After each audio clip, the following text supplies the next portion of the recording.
by temperament and disposition and emotion in life, we should be open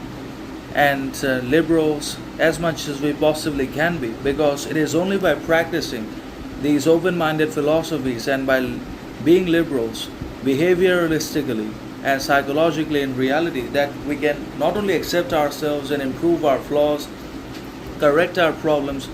rectify our wrongs, and reform ourselves from time to time by doing self-examination and self-criticism techniques, by practicing against ourselves, self-assessment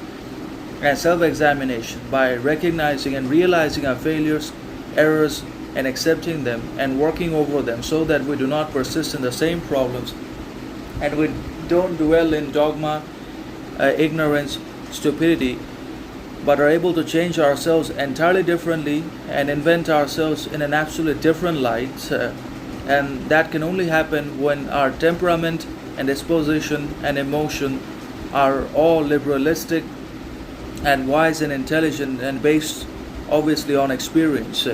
in one or another, because liberalism is the result of experience. Conservatism is the result of sometimes fixation over the past and obsession with ideologies and blind faiths and beliefs and addiction to sense of superiority and dominance rather than just original outcomes and reality. So that is the problem. So in our temperament and disposition and emotion in life, we should be liberals. We should have the capacity to not only recognize our failures, accept our realities, and rectify, reform all that gradually, slowly from time to time, but also the power to be in the present and live in the moment and hold on to the now, which is the fundamental component in mental stability and the imperative factor or element